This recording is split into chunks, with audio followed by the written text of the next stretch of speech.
I want to have more fun. I want to play more. I want to be more free with my play. And one of the things that I've noticed that I have a little bit of a negative vibration with is money. And I want to clean that up a little bit. Well, you can't get there from there, because what you just said is, I want to get on the path for fun, but before I get there, I want to get on a well-defined path that isn't fun for me. And I'll clean up that well-defined path that isn't fun for me on my way to fun. And we say, why not just go directly to fun? Why do you have to justify your fun through a path that you've already acknowledged you've sort of clogged up a little bit? Mm-hmm. So the fastest way, if you've ever had fun, have you? Yes. So think about something that is fun. We're hitting this a little more head on than maybe is the easy way to go about it, but you're up for it. You're all up for it. So what is fun? Just be real soft and easy and precise about fun moments. Don't get carried away on what led up to it or how many things were involved in it. Just what makes up a fun moment for you? This is a fun moment for me. This is a fun moment. Being here is a fun moment for me. Being with all the people here is fun. So it's fun. So we get that. Mm-hmm. We understand that. So now let's milk that a little bit. What's fun? What is fun about this? What's fun about this? I'm enjoying the connection that I feel to myself and to the people that are here. Well, certainly that's necessary for fun, but that feels more like pleasure or enjoyment. Fun feels a little more pointed, isn't it, sometimes? Mm-hmm. And fun doesn't need to be funny, but fun certainly does imply lightheartedness. Yes. It implies nothing serious going on, in the sense that we're not trying to fix anything that's broken. Mm-hmm. And so play around with that feeling of fun just a little bit. Esther wrote pages and pages of the word fun a few months ago in her books, fun, and tried to define as best she could. And it took a little bit of doing to identify what's fun. When Esther thinks about fun, she thinks about laughing. She thinks about other people being there. Mm-hmm. She thinks about more than just her having fun for some reason. Fun feels like something that is delightfully shared. So it's laughing with someone who laughs easily. It's surprises along the way. It's fun. The most fun thing of all is universal co-creation. In other words, to have established something and then the universe saying, how about this? That's fun.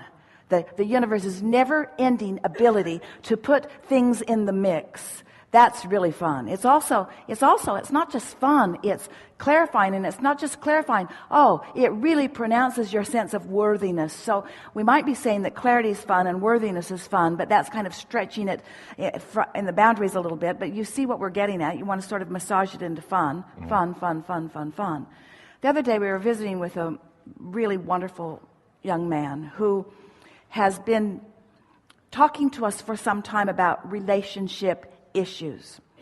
And we make a little progress and then we lose a little progress, and we make a little progress and lose a little progress. And each time he comes, he's all full of his desire and easy for us to find because of his vibrational proximity. And so he quite often has a conversation with Abraham about this subject. It's sort of like an ongoing saga.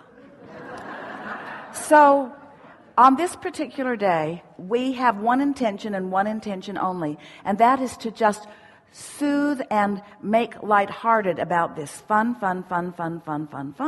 So we started to explain that to him, and he stopped us because we weren't getting right to the heart of the issue like he wanted us to. And he said, these were his words, I know all of that. I've been there. I've done that many times. I want to talk with you, Abraham, about this. He didn't quite say it that way, but that's what he meant. And we said, it's like going to get a massage and saying to the person as they begin rubbing your neck in some unbelievably delicious way, oh, wait, you've done that before. You don't have to do that again. Oh, that feels so good on my feet. But stop. I've had that pleasure too. Stop.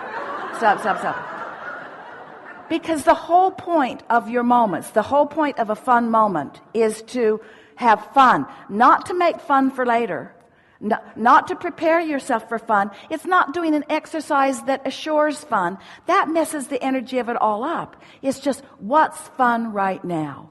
What's fun right now? And sometimes there's not enough momentum for fun right now. Fun has a little momentum going to it, doesn't it? Doesn't fun have momentum going? Isn't it? What's more fun than getting on the wavelength with another person? Ooh. And then together discovering some really fun thing to think about or do or say that you've not done before. So adventure's mixed in with fun. Fun's a sort of loaded word, isn't it? Mm-hmm. So that's the way we would approach it.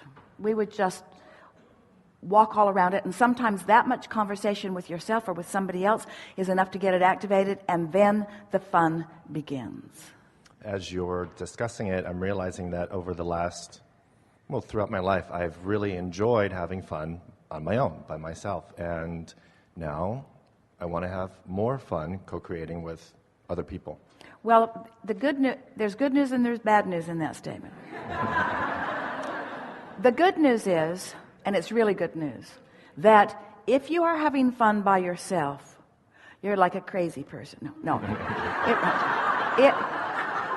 If you're having fun by yourself, it means that you have established a relationship with your source who is always present. And so the momentum of thoughts is escalating into really satisfying and fun-filled moments. That's the good news. The bad news is, and it really isn't bad news, but really, fun is one of those things that has enough momentum to it that usually it includes the universal's rendezvousing with you, with others. Mm-hmm. Even if they're not in the room with you, dancing with them in traffic, just different things that are happening. And so we are not prepared to say ever that anything cannot be experienced singularly. It's just that law of attraction doesn't make you singularly focused ever.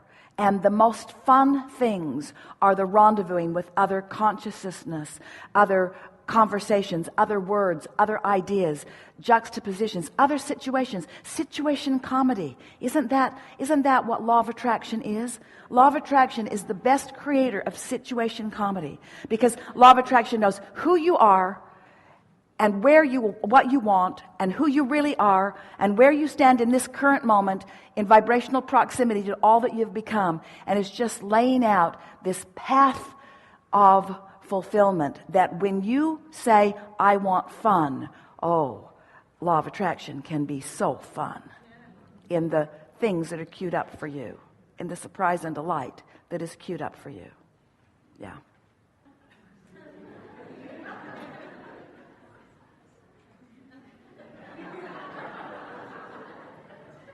See how they're finding fun? Mm-hmm. It's everywhere. Yeah. Enough? Yeah. Esther went one day to In-N-Out Burger, took her burger down to Mission Bay to sit, and went deliberately for the pleasure of being there, just for the satisfaction of the place. And as she got there, she began looking at the other people that were there, and she said to herself, to us, out loud, I wonder how many of them were feeling good before they came here, and the impulse to be here came because they were feeling good, because that's the way she felt that it happened to her. Or how many of them came there for the entertainment or came there for the fun? There's a difference, isn't there?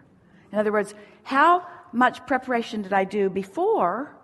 And so this activity that I'm involved in is the inspiration from that fun place, or did they come for the fun? And so she sat and she tried to see if they were having as much fun as she was, which is not an easy thing to discern, because when you're having fun, you sort of see fun where it is. But it was a very interesting first-time thought for her. I know I felt good before I came, and being here exaggerates the goodness that I felt. I didn't come here to cheer myself up. I felt good before I came. So she's pondering that. In fact, she even wrote a little bit about it. And she thought, I'm just going to do this grid work all the time. I'm going to do the preparation, and then I'm going to let the universe fill it in, because that's so fun. That makes you know that you've got this co-creative partner, and all these co-creative partners. So only those that are really ready to play with you, play with you. And so she left Mission Bay, and she's on a street getting ready to get back onto Interstate 5 to go back to her house, which was north. And as she sat there for a moment, she looked ahead and noticed that the traffic wasn't moving. And then as she went through the last intersection, which was an option to do something different before the on-ramp, she realized there must be a traffic jam on the freeway because nothing was moving. It was all really stacked up. And she thought to herself, I could sit here, or I could get out of here while the getting's good. But that would require doing something highly illegal and very quick, because things were shifting around. So all of a sudden, she was in the center lane. She just cranked her steering wheel really hard and made a really effective and very fast U-turn. And now she's facing the other way. And at the same moment that she did it, a man in the car behind her did exactly the same thing. So now he was behind her. Now he's in front of her. And now they're sitting and waiting for a rather long light. And as Esther was sitting there, the man got out of his car, came over, all full of himself, and talked right into her window. That was the single most exciting thing that I've ever seen happen in traffic. And Esther thought, that was way fun. In other words, she's in traffic, and some frisky person who just wanted to play with her, who was complimenting her on the deftness with which she had performed her legality. And she thought, there are playful people everywhere, and they will come in the most odd ways. And the odder it is, the funner it is. Don't you think? Yeah.